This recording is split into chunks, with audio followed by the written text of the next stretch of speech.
Hi ta va hi swi tekele enhlokweni leswaku ku na beef exikarhi ka Mapele the Boss na Mthimbani. Mapele the Boss va endli nkandziyiso ka xiyenge xa mabulu xa Facebook laha va nga hlamusela hi laha nyimpi ya vona na Mthimbani yi nga sungula kona kumbe laha yi sukelaka kona. A hi voneni lawa. Tolo ni endle post ni ku Themba Thethwayo loyi a tivekaka as Mthimbani. A vula vanhu ku i xidumbu namuntlha hi xidumbu ko va ku a nga sifa mara ni nge yi nkosini wa yena. So vanhu va nghena lava nchingela. If I ask you now n'wa mi ri ku nchingeleni ku ri a wu nchingelela ku i kwatisa hi ku meni loko Themba a fane nge nkosini? Is that your answer? Ku ri wehe ku fa vanhu vangani laha misaveni hi siku? Do you attend all the funerals? So wehe loko South Africa ku fe munhu a KZN or ku fe munhu a Durban, are you bound wa fosteleka ku ya nkosini lwa? So kuba we ani nkosini wa swimani, is that a crime? What's wrong with my statement? Loko nuku we ibitana vanhu ku xidumbu na we se xidumbu, what's wrong with that? Ani rito lera ra we. So man, I'm just no teka swilo leswi u nga swi tsala ni swi tirhisa. What's wrong with that? Eka marito lama Mapele the Boss va nga matsala ka xiyenge xa mabulu xa Facebook laha va nga kombisa leswaku loko Mthimbani o tshuka a hundzile emisaveni a ve nge yi enkosini wa yena, hi wona ma nga fika ma bahuwa swinene kumbe ma ba bembele eka Gaza laha vo tala va karhi va sola xiyimbeleri Mapele the Boss eka marito lama va ma tsaleke. Mo hi tlhelele eka nkandziyiso wa Mapele the Boss.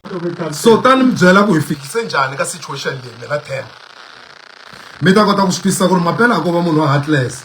Mapele munhu wa kahle. You can see the examples ka social media kumbe loko ni karhi ni posta hi swa vutomi bya mina mi twa ingaku ri mini no va nyopfi swilo leswiya no swi kuma accident ni swi kume hi ku va ni ri hardcore, ni swi kume hi ku va hardcore ku va hu nga swi tivi ka Facebook ku ri ni hardcore ko va ku hi nga swi tivi because I don't talk about it, but namuntlha you understand what I just said. So Themba hi mina hi fike la hi fike ka situation leyi mina Themba hi fike hi ndlela leyi la ka topic leyi.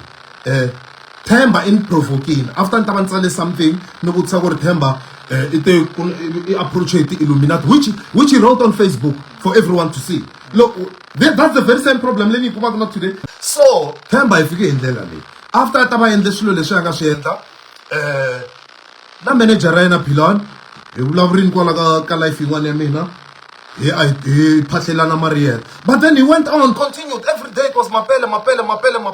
But somehow people that are writing rubbish hi vito ra Mapele la a va swi koti ku ya le va cheka ku ri why Mapele a tsale swilo leswiya. Themba Hlatswayo, I've got no respect for him. It's not a secret hi mhaka ku ri hi endle peace mina na yena and then a continue a hanisala ndzhaku. That person automatically by doing that u to hoxa ka page ra mina as my enemy. Why would I not celebrate logo enemy ya mehe ka problem? Let me tell you why. I would, under normal circumstances, I wouldn't. I think just like any average person. Wutsiki xikwembu xi ta tirha na yena hi swa ku fana sweswo nga hlamuli. On chomi Themba man. On chomi Themba, I can write whatever if September is my enemy, I can wish him anything I want.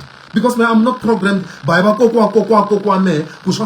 I'm a liberal person. I analyze situation and think like a modern person.